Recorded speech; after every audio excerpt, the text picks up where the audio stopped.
So Scott, yeah, I mean, just quickly, I'm in New Zealand. You're currently in Switzerland. Yeah. We're just here to. You had an interesting experience. You've had lots of interesting experiences, but you had one in particular that was of interest to me, and that was that you went like a crazy person into the Peruvian jungle to find a shaman, or you knew the shaman was going to be there. I guess you didn't have to find him, and drink some ayahuasca. It's a true story.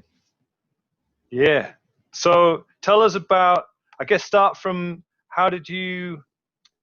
Let's just start with maybe ayahuasca. What made you decide that that ayahuasca was an experience you thought you would go for? Well, that's a good question actually, because I'm still not entirely sure how all that came about. I know the threads that kind of led us there a little bit, but the decision to go and do ayahuasca was quite a sharp decision with a mutual friend, you know, obviously. And the topic had kind of come up in conversation between us, and we watched the same podcasts. And I didn't know what I was getting myself into. At the start, I didn't know what I was getting myself into. I thought it sounded great because it sounded like there was some breaking down of something, and something fresh could emerge. That's really kind of all I took from it at the start. And then me and our friend once we decided to do it, we kind of went on separate paths, in that he went deep and researched it and learned as much as he could about it. And what seems to be my way in these things is I decided not to do any research at all and just give myself a blank of it, so that when I went, I would go with no preconceptions about it. That was my main goal. And I also didn't want to hear about any of the horror stories that I knew existed. I mean, I knew one or two of them already, but I wanted to go there with as much of a blank slate as I could, and just take it as it comes, so that I'm not going, oh yeah, but I read on the internet that it's supposed to be like this, so that didn't happen to me, etc., etc., etc. So it was basically through our mutual friend putting me on to, I think he put me onto the podcast in the first place, and then a number of things. There was a couple of important podcasts for me. Jordan Peterson on Rogan, old episode 958. That number's burnt into my memory. When people ask me about Peterson, I'm like, oh yeah, that's the one, 958. Go look it up. So that kind of started the ball rolling. Although it's not really in Peterson's sphere of things that he talks about, he left a chemtrail behind him, you know, and I could kind of smell it, and then we just made a decision. Let's go and do it, and so we did. Cool. Yeah. So so you basically booked your flights from New Zealand to Peru. Yeah. Or you'd got in contact with the shaman, or the guy who organizes the shaman, or maybe the shaman himself. I don't know. Is he the booking system as well as a shaman, or is there an intermediary who coordinates that? Yeah, there's an intermediary. They had a website. We started off looking in Iquitos. That might have been my push actually, more than our friends. Just because I think I probably just went like ayahuasca, Peru, and found this place called Iquitos. And Iquitos is probably the most well-known place in Peru for doing it. It's kind of like, I don't know, I think in some ways it's like the Tenerife of ayahuasca. You can go there and you can party with it, kind of thing. You know, you see, walk to the street and there'll be people. I've not been, I don't know, this is only what I've seen in video. There'll be like hawkers at street doors going, come in here, we've got it here and stuff. And you fall into a room and then you're just doing it. And so our friend started to get a better idea that perhaps that wasn't the right vibe, or not the optimum vibe to do it in. So he got a recommendation of another mutual friend of ours, the Irish surfer, and his mate had done it, so he put us on to this particular place called Santuario Healing near to Pucallpa. And that's, in hindsight, that now seems to be one of the golden rules about doing ayahuasca, is you don't really go anywhere unless someone's recommended it to you. So, because as with anything, you know, especially in man's search for meaning, it makes you vulnerable, right? vulnerable to false prophets and all that kind of stuff, and that applies as much here as it does anywhere else. So, you know, with caution. Right. I mean, I would have just gone and just done it and run, you know.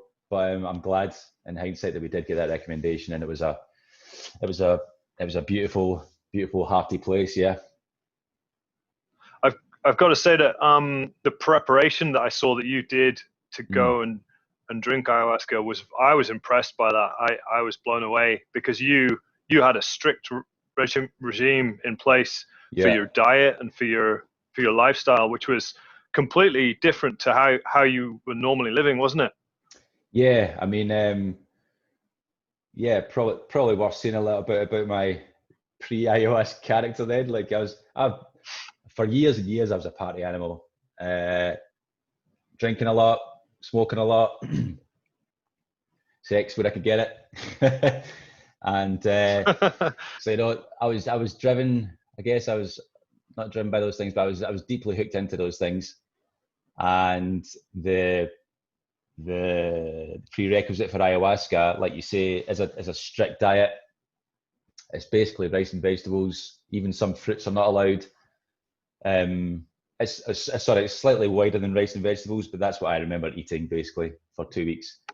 And, you know, even that in itself requires something of a mindset shift. So at that point, you're already kind of serious and somber about what you're about to do.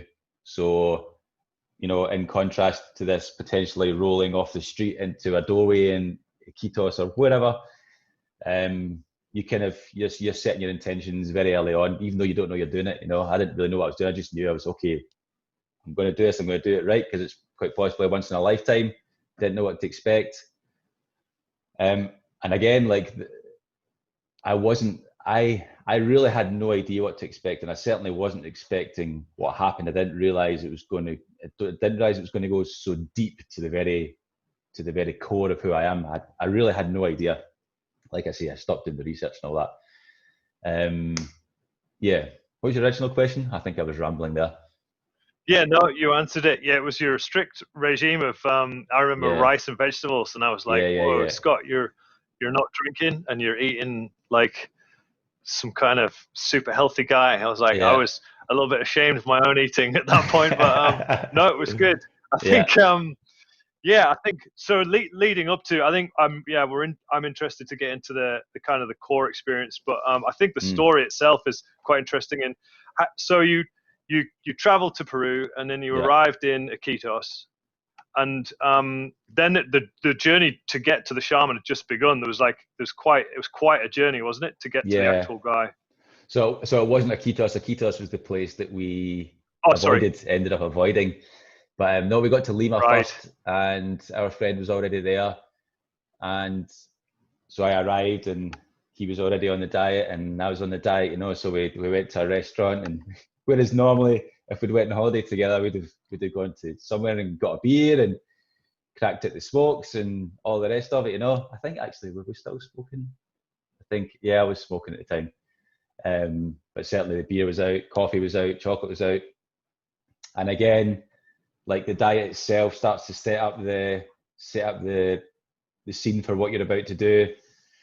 I was looking through my notes last night, just kind of because I've written a lot since ayahuasca. I was just going back a little bit and trying to get an idea of where my mind was at certain times, you know, because it's a continual process. It's not a bang and then it stops. And I think on the second or third night, a friend and myself and someone we met went to a bar. It's a Saturday night in this lovely little place in Lima. This kind of old, kind of artistic quartier. I forget the name of it. Barrios, possibly. And we sat in a bar from maybe 10 o'clock until 4 o'clock in the morning, and I had nothing but water. And I remember thinking to myself at the time, I don't think I've ever done this, ever. Like, I didn't drive for years. And if I'm honest, part of that was probably so I always had the option to drink, because it wasn't so much of an option as if I'm going to go out and socialise and have a long night or whatever, the alcohol has to be there. That's just a given, you know. So that was quite something even in itself, just sitting in a bar. And I had a lovely night, we had a lovely chat and just, you know, watching the people and everybody else was coming round. She was drinking, I think. Yeah, the girl we met there, she was drinking, but it was lovely, and it felt refreshing already.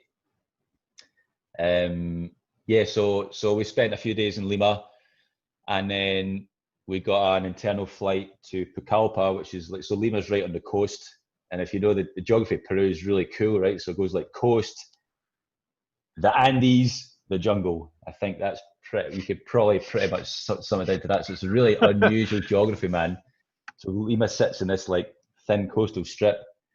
Yeah, so we got this internal flight to basically the border of the Amazon, which was Pucallpa, and then in Pucallpa we drove.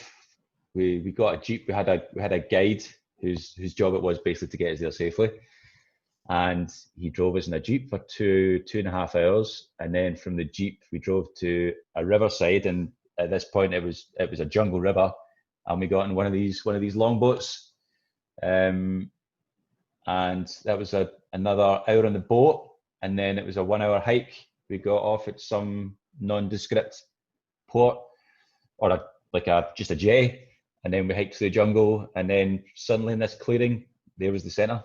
So it was a mini adventure to get there as well, sure. And it was just like, we were both so excited to be getting to the jungle, right? Like, just to go and experience the Amazon in itself was just a thrill, right? Yeah. So that's kind of how we got there. Man, that sounds amazing. Yeah. Yeah, awesome. So so your vegetable diet you'd been on for like a month or so, was it, before you went? Or I think it probably was a month, all in, maybe 3 weeks, roughly about that. Yeah. Yeah. Okay. Yeah. And did you have any food while you were there as well, or is that not?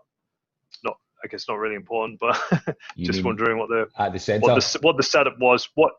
I guess. Sorry, explain what the setup was like at the center. Okay. Yeah. So it couldn't have been more basic, like, and I think both myself and our friend appreciated that, because I think we both appreciate that kind of thing anyway. So like, there was a clearing, or maybe there was a couple of clearings, and then one of them was basically the accommodation huts, and they were super basic, like just a bed, and there was a table and a mosquito net, and then there was communal toilets. And one of the best parts of it was the shower itself wasn't really a shower, but the healing center itself sat on the banks of a boiling river, and I believe it's the only boiling river in the world. So you literally don't want to get it. I think it sits on average about 80 degrees Celsius, something like that. So you can see the steam coming off and stuff. So it's really picturesque, right? So the shower, so-called shower, was a booth beside the riverbed, and they would just scoop big buckets and leave them there to cool a little bit. And then once the water cooled down enough, you would just get into the shower cubicle, and the partition only came to about chest height on the riverside. So you were looking out to the river, and then you would just dip the bucket in and just give yourself a bucket shower. And then once the showers got pre-ceremonial, then there was some natural herbs and stuff mixed into the water. I think it was wild basil or wild garlic? I can't remember now, but it smelled amazing, and you would rub that all over your body.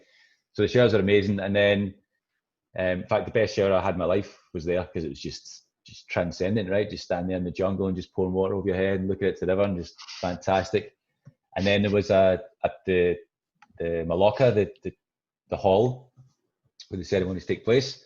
And then there was a communal area with a couple of hammocks, and the kitchen was attached to that. And basically, for the whole day, the only person you would see that was associated with the healing center at all was the cook, who would make you breakfast, and then lunch. I don't think we didn't have dinner on ceremony days. So yeah, so that's the only person you'd see was the cook, and then in the evening the shaman would turn up with these assistant shamans and all the rest of it. And we were lucky in that there was an English lad there who was kind of an assistant shaman himself. So purely by luck, we had a facilitator, because neither me or our friend could speak Spanish very well. So there would have been something lost if he hadn't been there. So we bumped into him the first day, and I thought he was just a likely lad, like dead down to earth. He was from, where was he from? Jersey, English lad. And when I met him, he had an axe handle in his backpack, So I was interested straight away. I was like, what are you doing there? He's like, I was just back into town to get an axe handle. And I was like, okay, this is going to be interesting, man. And then he didn't say anything, but yeah, turned out he was a facilitator, man. So he was involved in the ceremonies, and he kept being V-man right. And I'm forever grateful that he was there, because it would have been completely different. I can't tell how it would have been, but it would definitely be different if he hadn't been there. Okay. Yeah. So you arrive at the center, and it's very basic. What's happening? What happens there at that point? Are you greeted by? Was this likely lad the guy who greeted you, or was it the shaman, or what was the story? There wasn't. I don't think there was any real greeting when we arrived. We arrived with a guide, and he obviously knows everything. Like, it's, that's his job. And we just got down, dumped the bags. The cook gave us some food, and there was no like official meet and greet. There was no real briefing. There was the rules on the wall, which we were already aware of, because you had to know the rules before you got there to start the diet and all that kind of stuff. What are the rules? Yeah, the rules are, well, the diet is number one. Yep. If there's certain mental illnesses or mental conditions that don't jive well with ayahuasca, bipolar, schizophrenia, psychosis, I think are ones, if you have displayed any form of, you shouldn't be doing this. So, and no antidepressants like SSRIs were very much off the table. And what else were the rules? Oh, no sexual contact. That was banned for the whole time as well. I can't really remember all the rest of them. I guess they'll come to me. But yeah, basically just pure and clean. Don't fuck about. And the food, they served us the food anyway. So the food was pure, as we'd been eating anyway, and it was all from the area. It was all jungle food, and jungle honey was one of our only real treats for eating. Like sometimes you'd bring this jungle honey in, and cacao, like raw cacao, that you would just like put over your rice porridge and stuff. Whoa, cool. So it's super simple, super lovely, and very much in contrast to, once I got back from the whole experience, then I started looking into it. I was like, what have I just done? Like, where's my head at? And then I started seeing more, obviously, maybe it's not obvious, but I guess the more Western ways to do ayahuasca are probably the ones that have been filmed more. So I started seeing videos of a more Western setting, and they had like singing together, and there's integration classes and all this kind of stuff. And I was like, none of that happened, And okay. Yeah. Okay. Let's get to your experience. Was you say the ceremony was on an evening, so you'd arrived there, you'd had some food, you hung around and chilled out. Yeah. Is that right? And then would the shaman rock up and he would get things started, would he? Yeah, so you knew you had to be in the temple at 7 o'clock. I believe it was 7 o'clock. And it's getting dark. Equatorial, it's already getting dark by that time, right? So yeah, we just hung out and just tried to chill. I think did some yoga, a little bit of meditation. Not that meditation was big on my agenda right back then, but just breathe. And I was nervous, obviously. I didn't know what I was getting myself into. And then you just turn up, and the hall is a big round hall, and there's a mat and a vomit bucket laid out for everybody. And then at the back of the hall there was there's some artwork, and then the shaman turns up when he's ready with his assistants. And then I think there was one solitary candle in the middle of the hall. It's quite a big hall, so it's quite a cool scene. And yeah, and then things just get rolling. Yeah, that's the kind of how the lead up to it. You want to keep talking about how it goes. And so the potion, the ayahuasca potion, is like the root of a plant, and he just brews that in front of you, does he, in a kettle or pot? No, that has to be prepared in advance, because it's like it's two plants mixed. It's chacruna, which is more of a traditional kind of leaf to it. It's a leafy plant, and I believe the leaves of the chacruna have the DMT in them. And then the ayahuasca vine itself has is it an MA? I think it's an MAO inhibitor, right? So normally you can't take DMT orally because your stomach breaks it down. So that's the magic of the ayahuasca. When you put these two things together, that stops your stomach breaking it down, which is why certain foods are very much off limits, because your stomach can no longer break down enzymes. I'm not sure entirely what it is. So if you were to smoke DMT, it's 15 minutes or 10 minutes, and then you come back out and you're trying to understand what just happened. But with ayahuasca, it stops that breakdown, and it lasts for, how long does it last for? About 6 hours, I guess, something like that. Okay. Yeah. So they find the plants, and they brew them all day long. It's like they brew it and then they distill it and then they brew it, distill it again, until you end up with this thick, brown, hellish tasting liquid. And you take probably the equivalent of about, I don't know, maybe a shot glass and a half would be a dose, at least when I did it. Yeah. So I had the opportunity. And you skull that straight.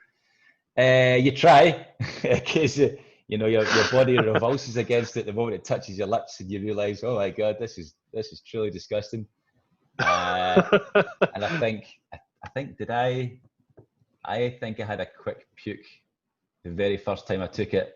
5-10 minutes, it just wasn't sitting in the stomach, and I brought some of it back up again, and I think there was other people that happened to as well. And that's not the vomit that people associate with ayahuasca. That was just my stomach going, I don't like this, and brought a little bit back up.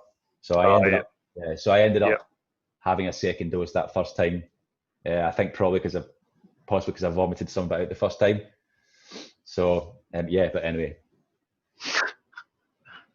Cool. So I'd heard that vomiting was like a big part of it, and seemingly rather than just being like a side effect, is actually quite an important part of the ayahuasca experience, the vomiting.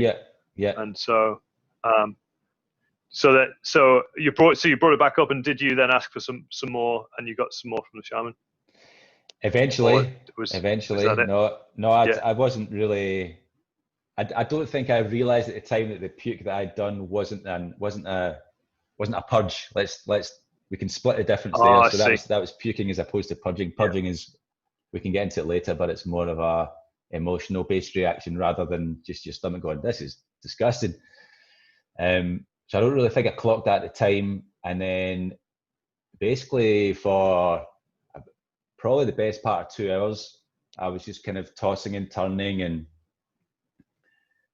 not getting comfortable and not really feeling anything. And I was starting to get impatient. I was starting to have thoughts of, what have I got myself into? This is not working. Just lying there in this jungle at night time, waiting for something to happen that you don't know what's going to happen, and it's not happening.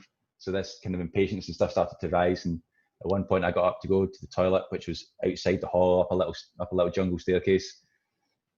And I came back, and our friend said, you can go and ask the shaman for a second dose, So I did, and he had as well.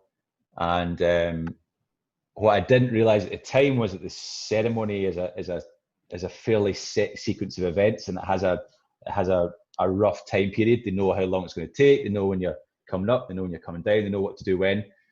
So because we took our second dose quite late on, we were kind of off kilter with the ceremony. We weren't kind of in the flow with it. And the English lad I was telling about before, the facilitator, the shamans were about to stop playing music, which is part of the whole thing. And he said, no, these two boys had a second dose 2 hours late. You have to keep playing music. So the shaman's like, oh, okay. They weren't like that. In my head, they were like that. Right, back at the pipes. So we drew it out way further, and something to do with the impatience and everything meant that the effects started a lot later, and it was very fuzzy. Although I did get something out of it for sure from the first session. Yeah. Okay. How many sessions did you do in total? 3. So it's 5 nights. So you arrive, and you do the ceremony that night. Then it's a day off, day on, day off, day on. Okay. And then the next day you're gone. Yeah. Yeah. So okay. So I mean, I know so the experience is quite personal, and you don't have to talk about it if you don't want to. No, that's all right. Because I think it's an interesting story in itself. Without that, but that really is. I know it's very interesting in what you experienced. Yeah. So from you said you experienced something from the first night. So what was your experience? Well, I suppose I need to backtrack a little bit here. So one of the other things that we knew we had to do before getting there was to set an intention. So, you know, on the days leading up to the first ceremony, I had a journal with me, and I'm writing down, like, what do I want to know about, you know? So I was writing down ideas of things that maybe I want to ask. And when it came time to sit down at the temple, and I had these... Hang on, Scotty, sorry. Yeah. You said things that you want to ask. Who are you going to ask those to? Well, so at that time, I probably wouldn't have phrased it like that. I would have just phrased it as setting an intention. What do I want to learn about? Let's just do it like that. Right. Okay. That was me. Yeah, obviously talking as I would think about it now, but back then I didn't think about it like that. So so I'd write about things that I wanted to improve in my life, or attributes that I wanted to enhance, or confusions that I wanted to dissolve, and that was kind of where I was writing down these sentences. But by the time I got to actually sitting down, you know, in the temple, in the candlelight, in this, you know, pre-ceremony, unknown state, something intuitive said, why don't you just ask about love? And I was like, right, we'll go with that. So, you know, so the idea then is you just try to keep that idea in your head before drinking. And I'm not sure what the rules are, but that's what I did. And then as I was drinking, same, just try to keep it. And then, you know, and then you can, at some point you can go, okay, I've set my intention, and just kind of let it go. Now, so that's the process of setting intentions. And eventually, once, you know, like I say, there's a long delay of confusion and frustration. And then eventually I started to feel something. And it's all very hazy. Obviously, I can't recount it in a timely, you know, in a chronological manner. But three words came through, black on white or white on black, I can't remember, but clear as day. And the three words were help, and then a person's name, more. So help somebody more. I'm not going to say who it was, obviously.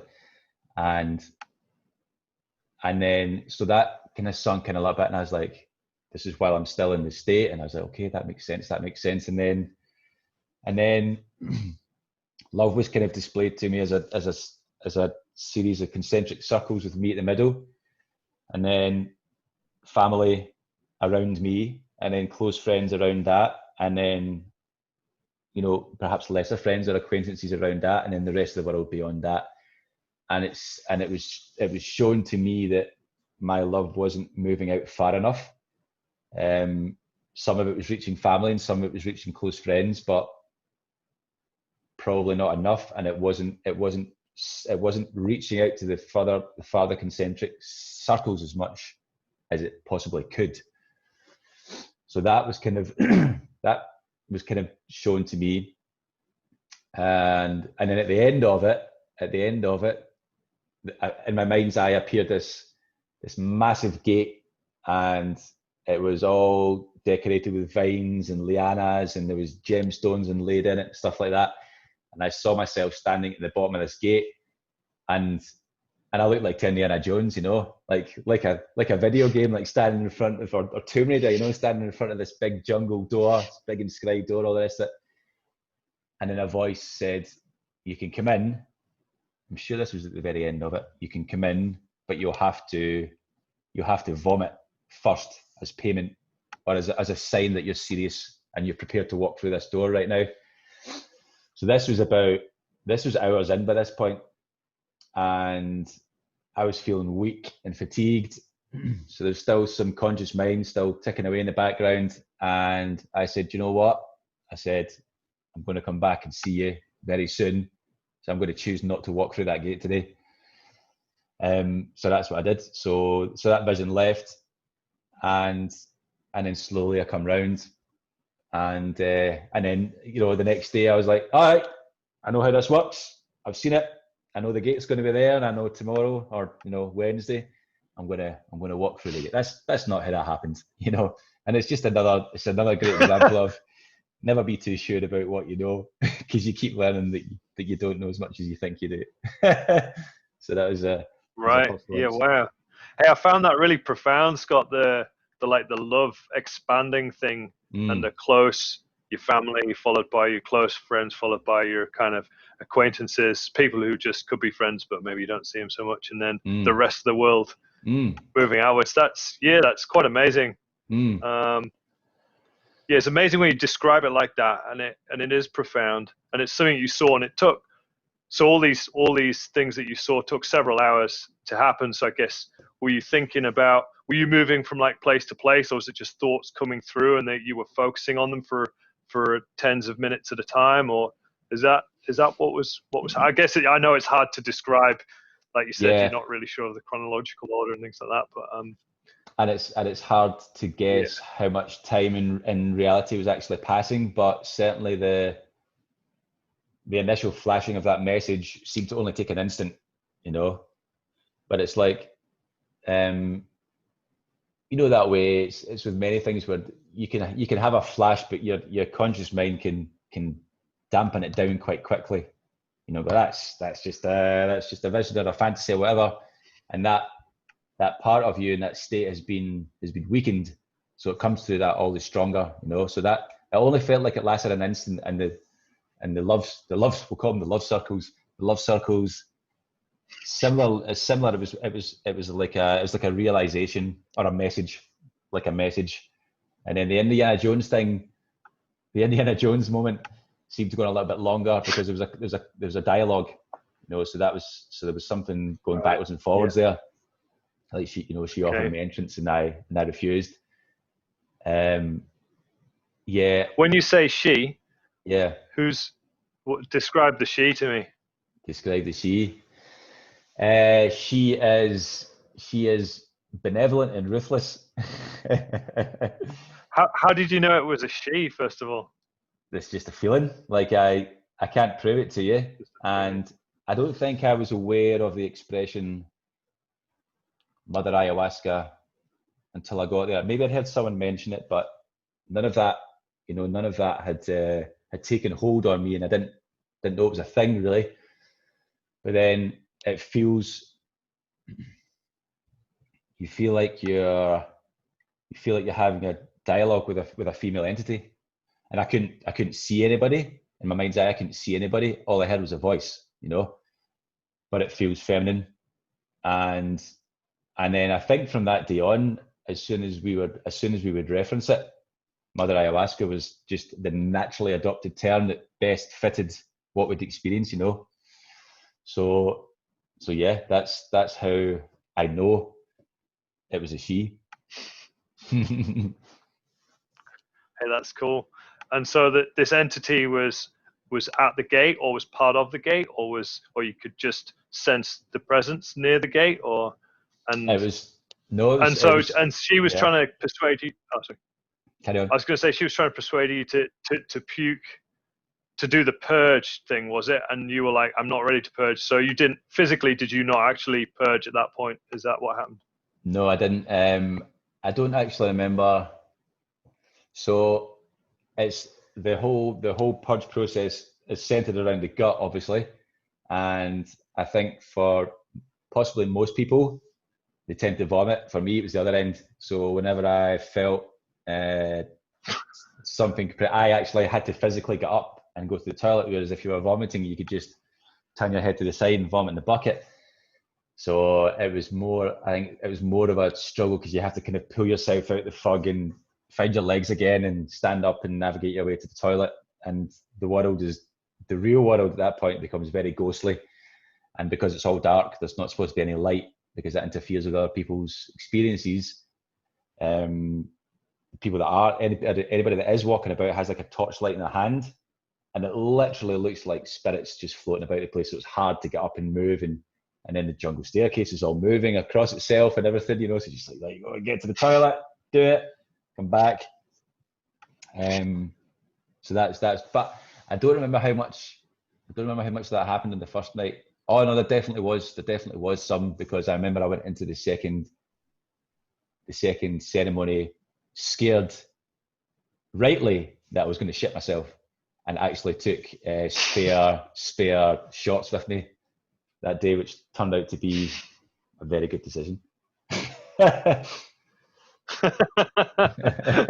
Okay. All right. I mean, there's still like lots of, like, I guess, questions about your experience, but Yeah. let's go to the second ceremony then. Okay. What happened that was different about that one? Everything. So the very first night, there was only, like, I'm going to say 5 to 7 people in the temple. So everybody was quite well spaced out. Everybody had a lot of space, and the overall vibe was quite calm, relatively calm. There was one girl who basically sobbed and purged her entire way through the night, which, having never experienced it before, you know, is concerning, and empathy kicks in, and you feel bad for that person. But she was quite self-contained in her manner of doing it. She was quietly sobbing and quite quietly purging, you know. So the whole atmosphere was generally quite calm, and there was no sense, not for me, there was no sense of the group interacting in any way. It was very much a personal journey that night. I was aware of, you know, my friend there, and I would, I think it was the first night, at one point I wanted to reach out to him and just talk to him, but I was so far in by that point that I couldn't navigate, I couldn't cross that physical space of between 1 and 2 meters to even reach across and say, "Are you okay?" But at that point, one of the assistants had come up to me and to see if I was okay. No, and I just seen like a shadow over me, and before he left, I said, "Will you just go and check if my friend's okay?" And he did, and I heard him walk across the room. And this is only like 1.5 meters away. And he asked a friend if he was okay, and I heard the response, and then he came back and he said, "Yes, he's okay." And I learned afterwards that my friend had heard me asking him to ask him if he was okay. It didn't make any sense. The interaction didn't make any sense. But at the time, I couldn't get through to him. I had to go via the assistant to communicate. Otherwise, at other times, I could just reach across and go, "You okay?" "Yeah, I'm okay. We're all right." So the second experience was preceded by a new group of people turning up on the rest day in between the first and second ceremony, and they were, I think, a mixture of, was it Russian and Czech? I think a group of 7 looking people, and okay, we'd already become sensitized by our first experience, but there was a very present and tangible air of sadness about the group. I still don't know why that is. The group clearly wanted to keep themselves to themselves, pretty much. They made that clear, and we respected that. So there was not too much digging of questions went about, but nonetheless, there's this tangible air of sadness, of trauma, even you could say. And the very last guy, so they all filed in and shook our hands and said hello. And the very last guy that filed in was very pale, very sunken, very nervous, and had a towel wrapped around his head. And actually, at first, I thought he was a cancer victim looking to come for some help. I was wrong about that, but nonetheless, he looked broken. He looked very broken, and his handshake was very poor, and there was just a sense of desperation about the guy, and I really felt sorry for him. Anyway, so they came, they made themselves comfortable. At one point, a friend and I went away, and I think we got a coconut from somewhere from across the river. and came back and offered it to the group who were sitting by themselves, and they said, oh no, we're having a group discussion. They were extremely seriously discussing what was about to happen, and some of them were old hands and they knew the story, and some of them were psychonauts in general. So that was when we learned we had to keep a distance, to respect the distance rather. So the second night was a lot busier. So there was the 7 of them, and then there was whoever else had been from the night before. I think possibly a couple of hours, but anyway, you're talking about 12 to 15. And this time, it started off as soon as we drank. So you drink in circle. One person comes up, comes to the shaman. The shaman blesses the ayahuasca and gives it to you to drink. You drink it and you go back, sit in your seat, and it works its way around the circle. So the whole process takes about, I don't know, 20 minutes or something. And one of the Russian girls, as soon as she drank it, minutes later, she was sobbing, gently sobbing, and that started to escalate into screams, and so it became more disconcerting. And then she just sounded, maybe possibly not screams, but you could the level of distress was distressing, you know, you could feel the pain. And then one of the Russian lads started, you know, I want to say started speaking in tongues, because that's what it sounded like. I think he might have been, I think it was speaking in tongues. I don't think he was speaking Russian. There was something guttural and unworldly about what he was saying. And then it became accompanied by shouts from him of distress, and then there was pounding on the floor, and then I could hear movement. And by this time, I'd already, this hit me a lot harder than the first time. So I was already in a completely different space, looking up and looking around and trying to assess what was going on. Didn't help much because the shapes were so ghostly that I couldn't really see what was happening. But I did get a sense that he was moving, and he was coming more into the center of the hall, which I started to feel, at that point, I started to feel there may be an external physical threat in the room, right? This went on uncomfortably for a long time. I don't know how long, but I think it was probably an hour. And then I could hear other people moving. I think I know what happened, but I'll get to that later. Trying to restrain him and calm him. And then I became aware of the fact at this point that I'd rolled over into a fetal position, facing away from all the trouble on what was my left side of the hall. And I knew that one of the golden rules when you're doing anything like this is to surrender. So my fear instinct had kicked in. I was feeling kind of nauseous and out of this world anyway, and fetal position just seemed like a natural place, a natural way to lie. But when I became aware of it, and at the same time became aware of the importance of surrender, I thought, okay, all this energy that I don't want anything to do with and doesn't have anything to do with me, maybe I need to not turn away from that and lean into it a little bit. So I rolled over flat into my back, which felt profound at the time. You know, it's a small physical gesture, but you're more exposed when you're on your back, right? You know, you're physically, you know. And for reasons I don't know, I held my hands in a certain way above my head, and started to surrender. Started to repeat in my head, I think, I surrender, I surrender, I surrender.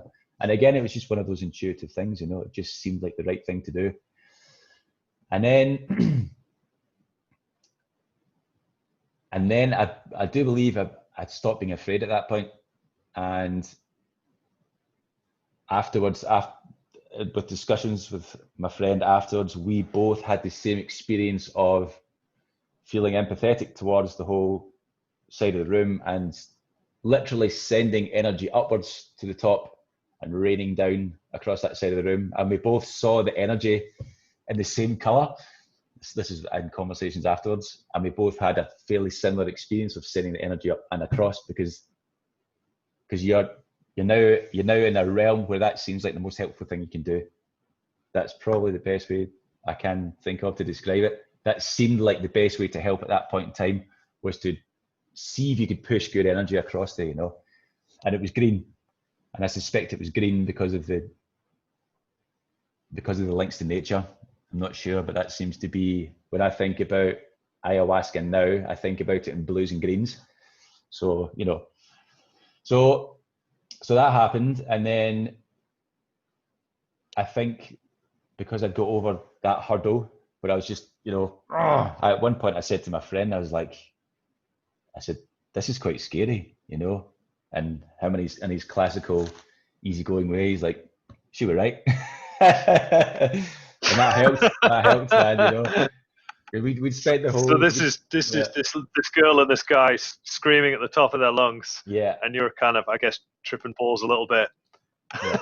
Yeah. And that would be scary. And you're trying to push good energy that way, because there's no way you can do anything to help, because it's all kicking off. Yeah. And you're like, this is pretty scary to your mate, and he's like, sure. Yeah, he's like, I'll be fine, whether that's because he was better researched or because he's got bigger balls, I suspect probably a bit of both. But I was I suddenly felt very out of my comfort zone, like we're already in the jungle, and I'm quite used to traveling, so that comfort zone, that's not really a thing for me. But when suddenly you're there with a bunch of people screaming, and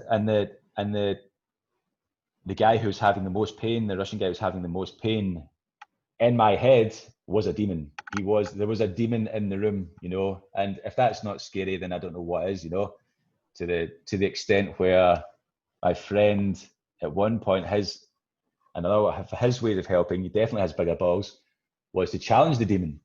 So he, in his energetic way, challenged the demon, and then he had an apparition appear in front of him of a demon's face. I remember it as being like a kind of brown color, but I can't remember. And it challenged him. He said, "Do you really want to do this?" At which point my friend backed down and went, "Actually, I have no tools. I don't know what I'm doing. No."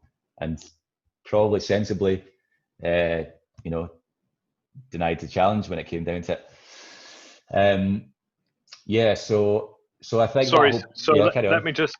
Yeah. Sorry, Scott. Just So the demon. So you both saw a demon that night, and was that because of the kind of the bad kind of vibe and the screaming and stuff. Was that part of it, or was that just you guys both happen to have the same kind of visual experience from the ayahuasca? No, I didn't see it. No, it was a feeling. The way the fact that he was speaking in tongues and pounding on the floor, there was something completely otherworldly about it, something terrifying about it, because it didn't seem to me to be a man in control of his faculties, right? He was something else. Something else had the power over him.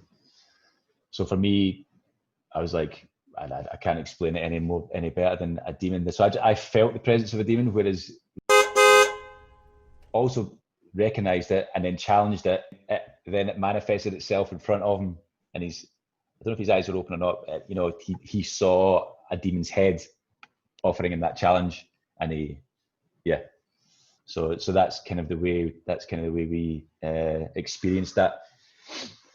Yeah, and then so that process, I think now looking back, after having thought about it for a long time, etc., that process of surrendering was exactly what had to happen, and then that acceptance of what was happening in the group allowed me then to start my own journey. And I think also the way that the night had been up to that point, a lot of aggression and despair in the air, quite possibly kicked off my journey in that direction. It could have been a completely different journey if the energy had been different. Anyway, what if scenarios can go on forever? But so I found myself in my mind's eye inside a kind of purple and yellow temple with balconies with little quite cute animals kind of bobbing about and watching me from the balconies, all kind of like very two-dimensional 1980s cartoonish, and it was some kind of South American, like a step pyramid, like something like Mayan, something like that. And so I'm having this vision, and then I can hear this voice going, "Oh, look at the purple, look at the yellow. Where am I? Is this real? What's that up there on the balcony?" And then another part of me said, "That voice is really annoying and is getting in the way of my experience." And at that point, Ayahuasca said, "Yeah, that's your ego."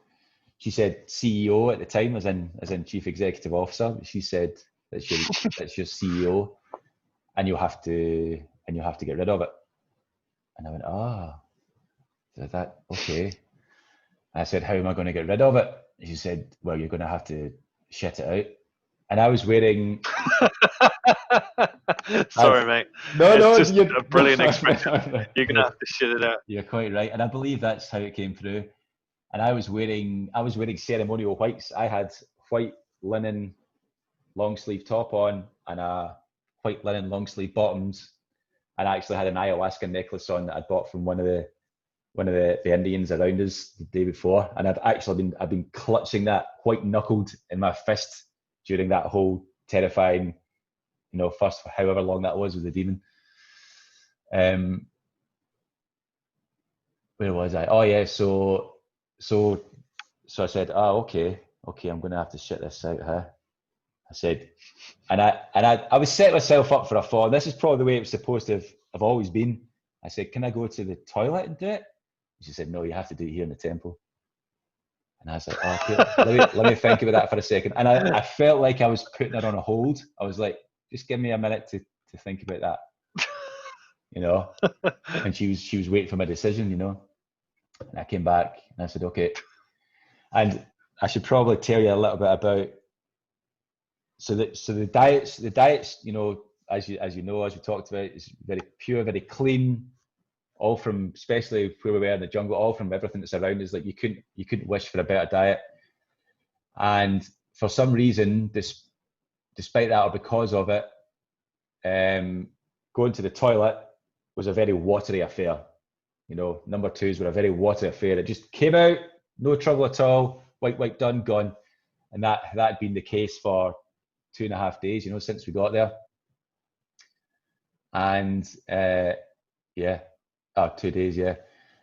So I conceded. I said, "Okay, let's do this." So I curled back onto my side again because it seemed to be a more comfortable way to do it, and just start to squeeze. And it was like, I don't want to offend any women out there, but it felt like giving birth is what it felt like. And it wasn't. The reason I gave you that backstory about watery toilet trips is that it wasn't a watery toilet trip. It was a normal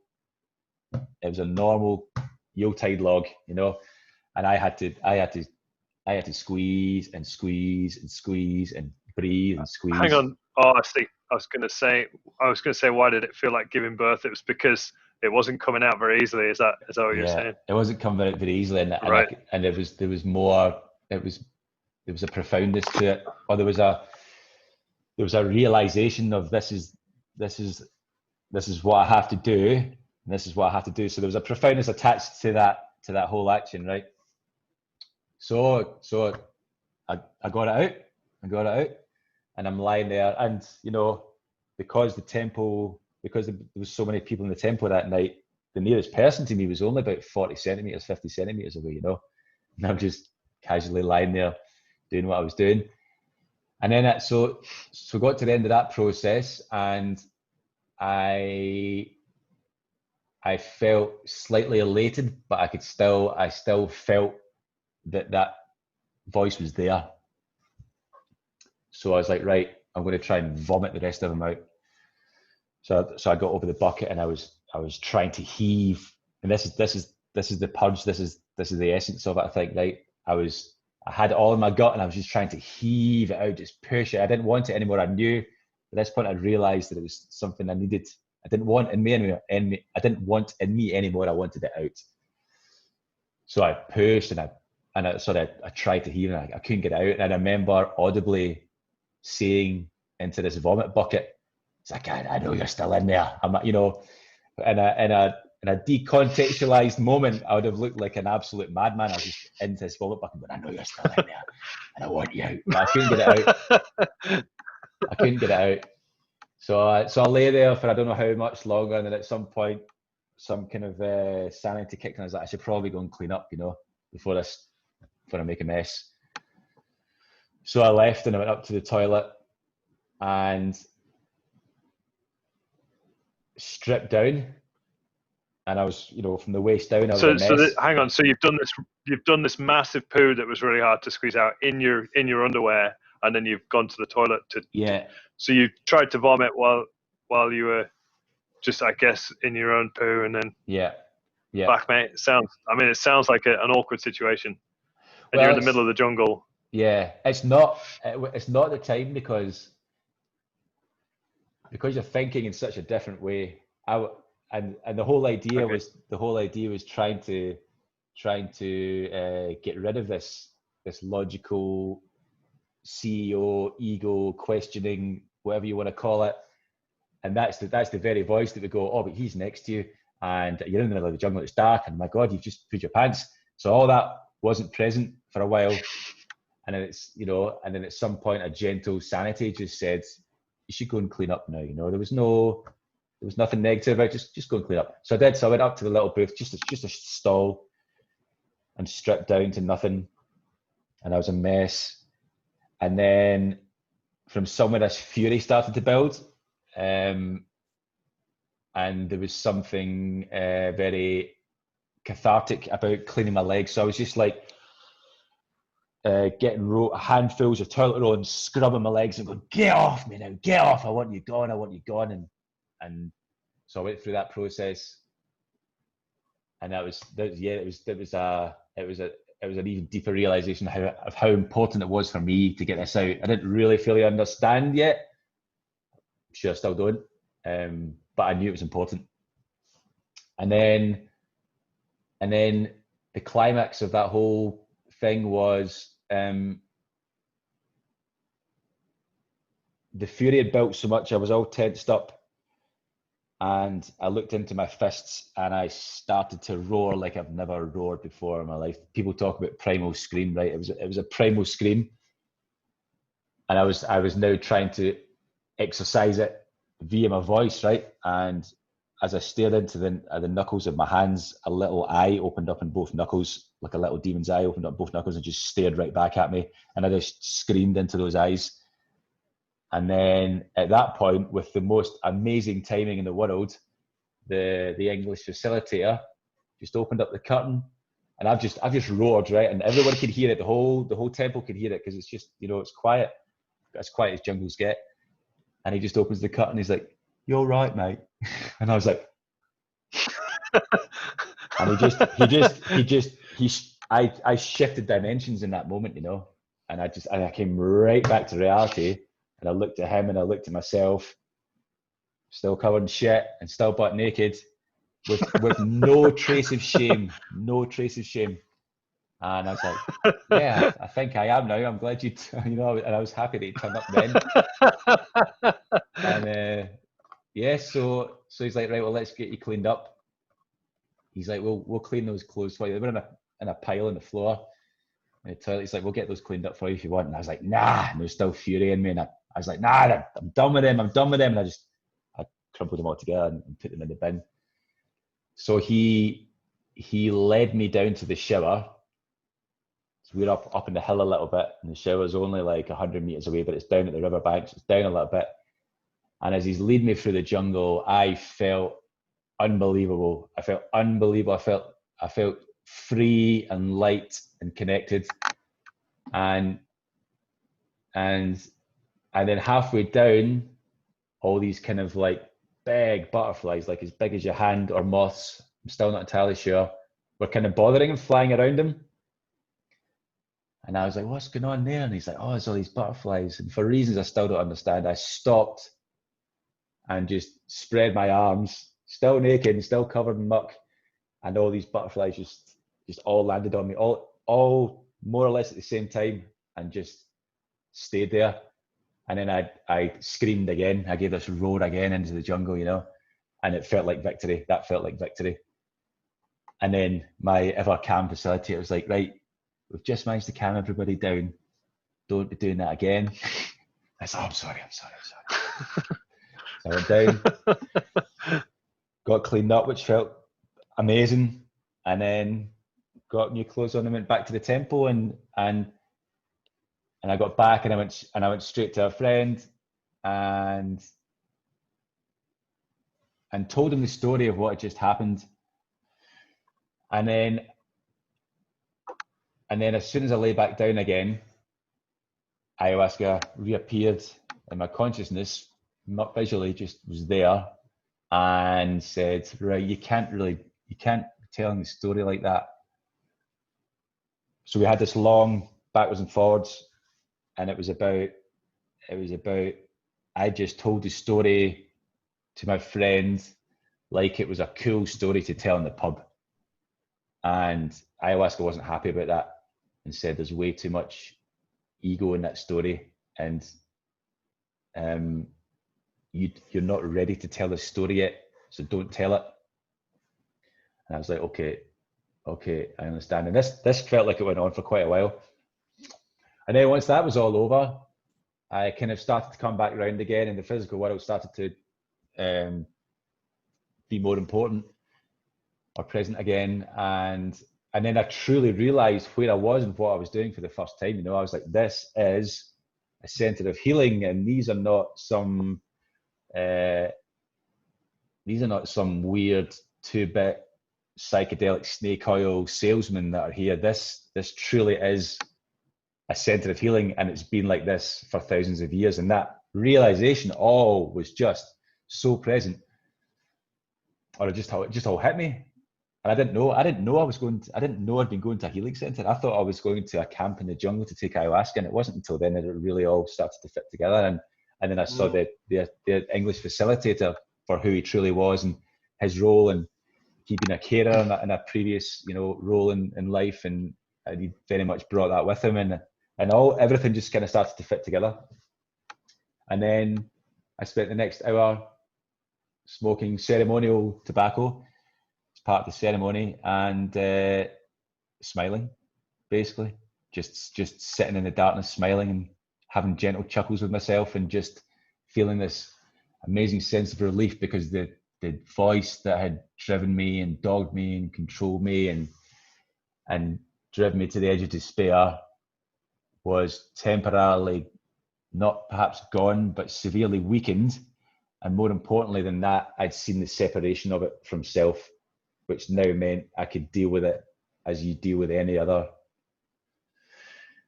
external thing in your life. You know, that's not a very good explanation, but the understanding of the separation of it. And it's funny because I always do that when I talk about this separation.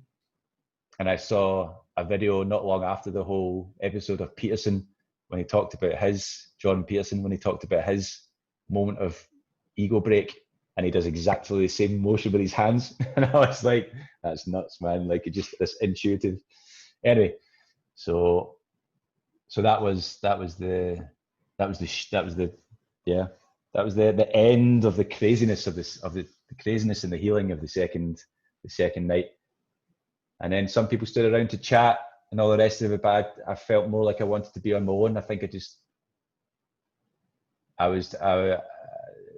was a warmth towards other people that hadn't been present before, but nonetheless I wanted to just go and sit in the balcony, and I just went and sat on the balcony of my little hut and just let the jungle, just sat and listened to the jungle and looked at the night sky. And it was hard to describe how I felt. It was amazing. It was absolutely amazing. Relief and gratitude and love and understanding and joy and big words that get thrown about a lot, that it's like, you know, it's like the platitudes that we grow up with, all these hackneyed phrases that you hear so many times that you forget about because you've heard them so many times, until something changes one day and you see the profoundness in all these things that your granny would say to you, or your parents would say to you, or whatever. And I can't even think of anything off the top of my head, but there's so many of them. and they've become so flat. And it's like the gravity of these concepts. They're just words, or they're just intellectual concepts until you really feel it, and then things change, and then things start to shift.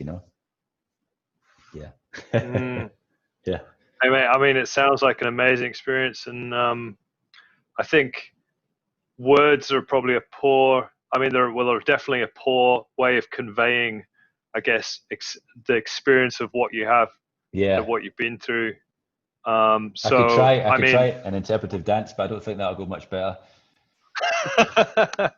Well, maybe in the next podcast that would be good. So, so this was only the second ceremony, and there's a third one. This sounds like quite a major breakthrough for you, though? In your second, was this the biggest event? That was the second one was the biggest event, and the second was the real profound experience. I could describe it in so many ways, I suppose. But what I also want to say, anecdotally, to the end of that, to wrap up that story, was the reason I told you about the Russian at the start with the towel on his head. He was very withdrawn and desperate looking. That was the guy who went through that terrible pain during the experience. And I won't go into what exactly he experienced, because I don't think it's my place to tell, and I'm not sure how relevant it is. But the next day, he was a completely different man. He looked different. He moved different. He acted different. Everything about him was different. It was like if you'd met Cain and Abel personified. And the first day I met Cain, and the second day I met Abel. The shining child. It could have been his happier, healthier brother. It was amazing, absolutely amazing. So he really went to the depths of hell and back. But if there's a relationship between how deep you go and how much you learn when you come back, it was amazing to see. Like it was the first, and I could tell that I felt different, but the fact that I could see and feel him to be so different was absolutely mind blowing. And I was so happy for him, So I spoke to him without digging too much, and it was amazing.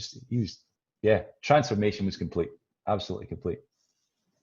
So the third ceremony, I was really nervous about, probably more so than the second, I think, because after having been through the second, I realised how crazy it can all get. Part of me was wanting to pull out of it. The break day after the second ceremony, there wasn't any part of me wanted to do it again. I really wasn't interested. I was like, I feel like that's enough for me to be going on with for years. Starting to figure out what's going on there.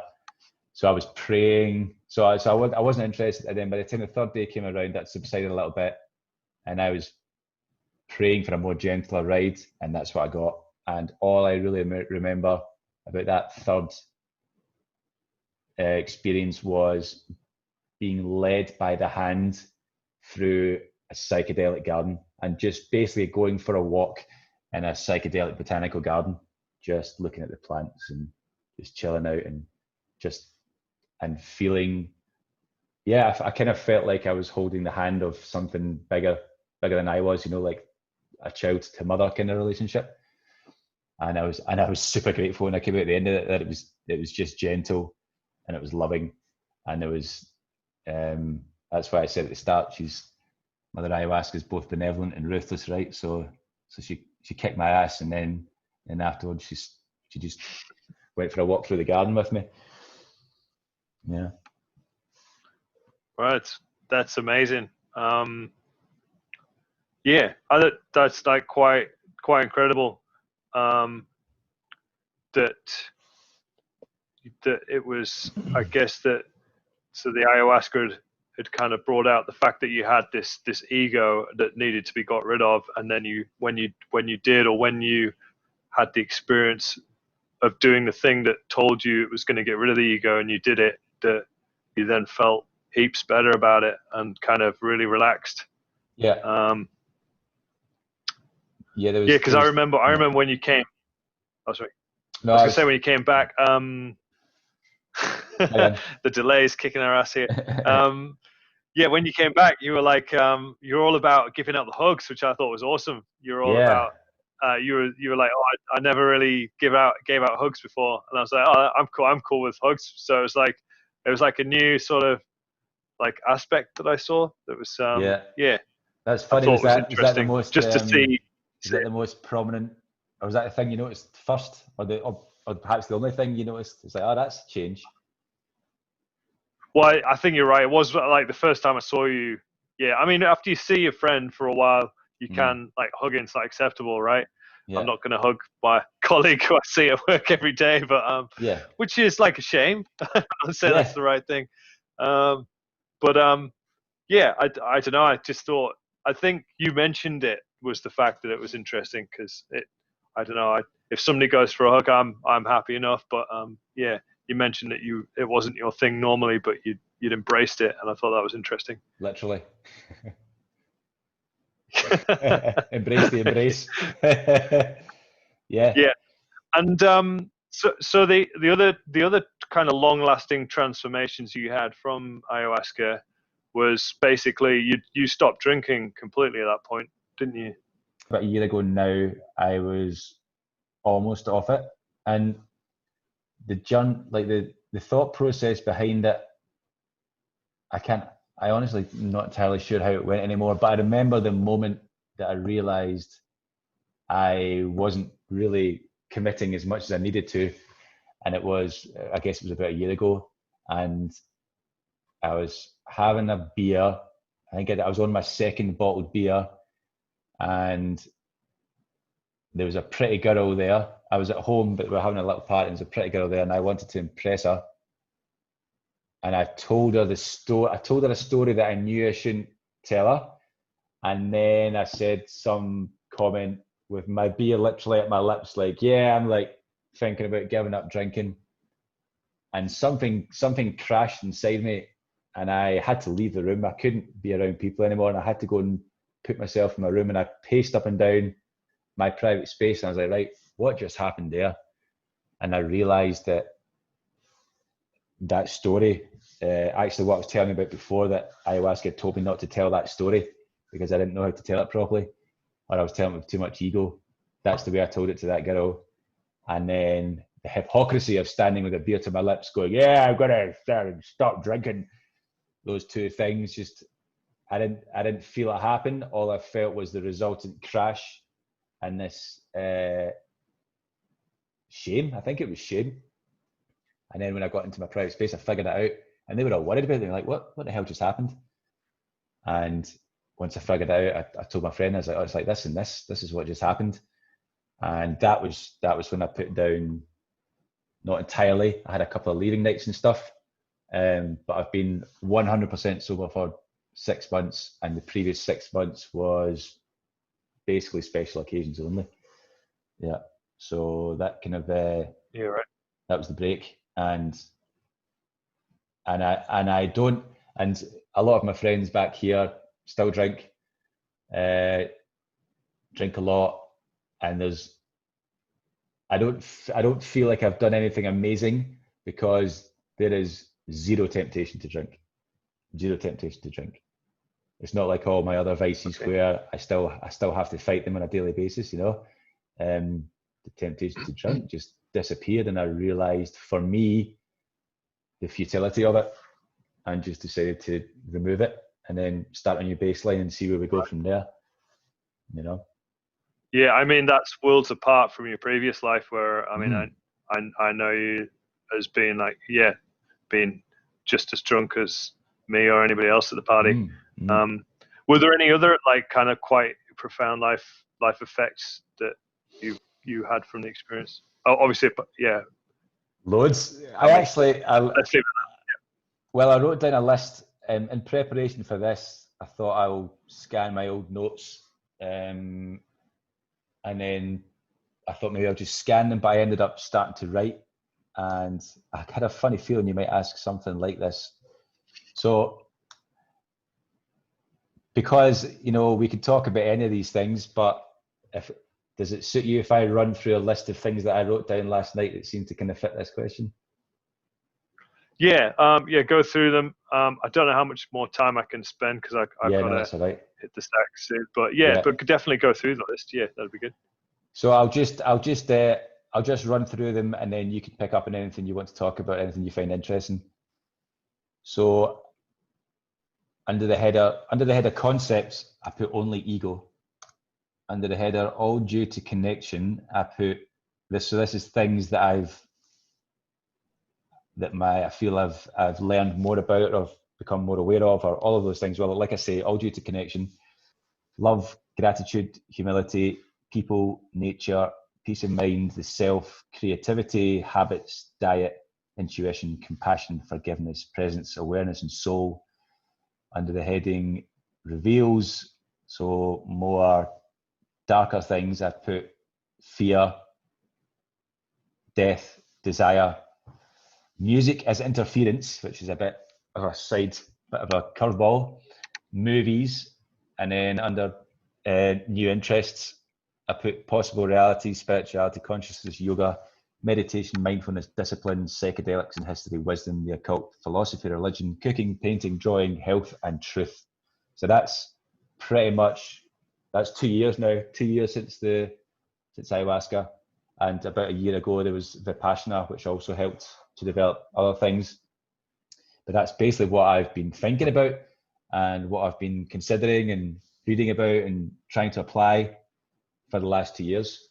So really, that's everything else is taken second stage, to the point where some things have become completely unimportant, or I've just been removed from my life, as just devoting energy to all of those things and learning and trying to figure out how to move forward, I suppose.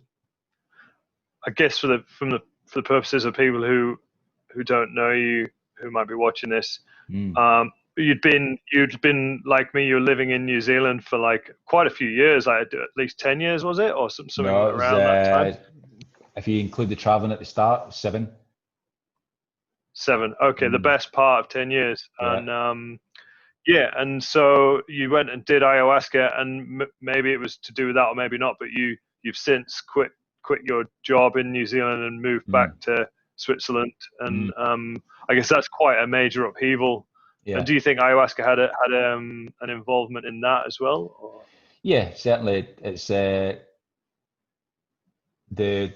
my relationship to my whole family changed. Less so to my brother, because me and my brother were always close. Bless him.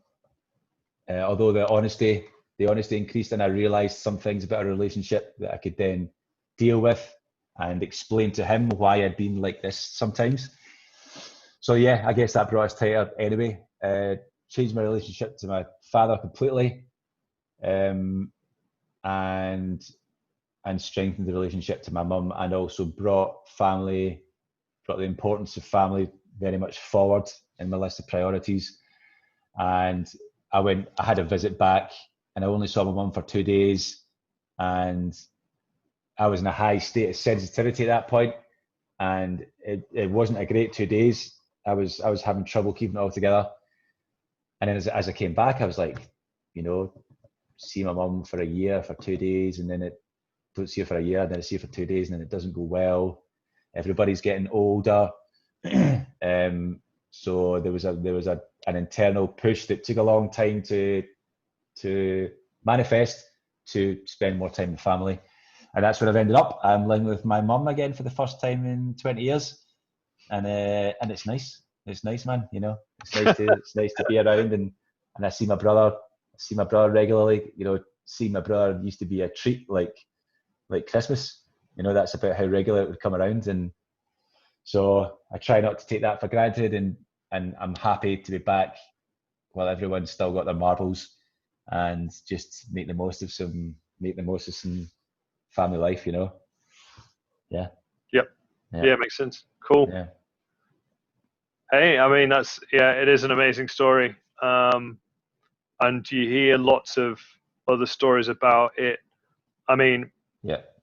I'm not saying that your problems were trivial, that everybody has problems, right? But you hear lots of stories about ayahuasca really helping people who are very broken. I guess like that, maybe that Russian guy, or people who are like completely addicted to alcohol or addicted to any other drugs, like even harder drugs like heroin and stuff. And I've heard stories about ayahuasca helping them as well. Yeah. And it's like it's quite amazing to hear it. I mean, like kind of, they always say that you can't just have hearsay or people's stories as proof of anything, but it is interesting that you've been through it, and I kind of trust your experience of it, just because of, I mean, you're telling me stuff that isn't, doesn't shine you in the brightest light. Shitting yourself in a room full of people is not something that you'd normally tell people, but it's the way that I mean, to me it sounds like an amazing experience.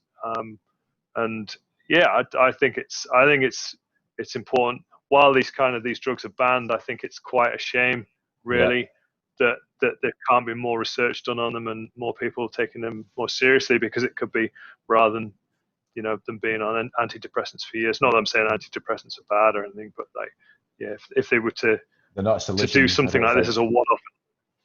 To do something like this as a one-off and have such a profound effect from it is an incredible story. And so thank you for sharing that. Yeah, no, you're welcome. I just wanted to say there is movement on these things. Psychedelics being brought back into society. I think we're having a slight revival of the time of more free thought around the 60s, but it comes inherent with all those dangers. If those things are abused, they will end up in the same position, and it'll be too easy for the powers that be to shut them down, because they'll have a reason to. So everyone needs to be careful, and that's it. That's a good point as well. I did read a report recently of some guy who died during an ayahuasca dose. So it's not something to be done lightly, although I do think that it sounds like there's other complications in his case. I don't know if you know anything about that. Are you talking about was it the guy that was, did he die of ayahuasca, or did he die by something else? Because there's another story where there were complications. But you can die on it. I can't remember exactly now. I can't remember now exactly, but recently there was I think it was an American or a Canadian guy, and there's something they did wrong. It was like he had too much water or not enough water, or there was or he was on some other medication. Right. Yeah, I know that story. He drank too much water. Yeah. He died of drinking too much water. But it was the altered state of being where he thought that's what he had to do. I think he felt dehydrated, and he just kept drinking until he burst. Yeah. Right. Oh, that's no good. I'm not sure what his background was. Yeah, so I guess done in the right. It has to be done, I guess, in the right conditions and very carefully. It's not something you jump into, I guess. But that's no, fascinating story. Yeah. So thanks for that. Yeah, man. I guess we should probably end it there. Why not? Good on you. Why not? Yeah. And cool. Thanks for this, Rob. This has been good, and it's been good to talk about it all again. And I enjoy talking about these things to you as well, because you're very open and receptive to it all, despite the fact we're both underneath, hard-nosed scientists. Very true. Yeah. Awesome.